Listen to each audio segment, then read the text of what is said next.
Hello' everyone, কি খবৰ আপোনালোকৰ? আহক আজি নৰসিংহ পাতৰ বৰ বনাওঁ আৰু একেবাৰে সহজতে আৰু একেবাৰে চিম্পুলকৈ হোৱাকৈ পটককৈ বনাই খাব পৰাকৈ আজি মই নৰসিংহ পাতৰ বৰ বনাই দেখুৱাম।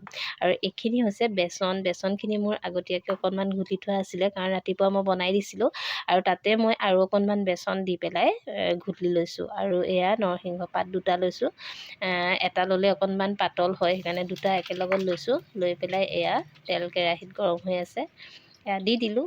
আৰু ইয়াতে বেচনৰ লগতে অকণমান পিঠাগুড়ি দিব লাগে। পিঠাগুড়ি দিলে মানে বৰটো বহুত ধুনীয়া মচমচীয়া হয়।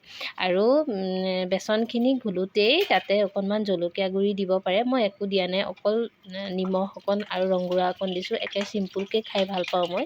আৰু এইখিনি যেতিয়া ভাজিম যে মচমচীয়া হ'ব, খাবলৈ এনেই ভাল লাগিব, নহয়নে বাৰু? আৰু কেতিয়াবা এনেকৈ বনাই খাবচোন। আৰু পটককৈ হোৱাকৈ, যিহেতু আজি মঙলবাৰ, মই নিৰামিষ খাওঁ আৰু ভাবিলোঁ বৰ দুটামান বনাই লওঁ। এনেকৈ ল'ৰাক বনাই দিলেও ভাল পায় সি, আৰু ময়ো এনেকৈ চিম্পুলকৈ বনাই খাওঁ, মানে বহুত ভাল লাগে, পটককৈ হৈ যায়। নৰসিংহ পাতকেইটা ছিঙি আনিলোঁ আৰু বেচনকণ গুলি এনেকৈ ভাজিলোঁ, হৈ গ'ল আৰু পটককৈ আৰু মানে। তেতিয়াহ'লে আজি ৰেচিপিটো চাই কেনেকুৱা লাগিলে কমেণ্ট কৰিব দেই।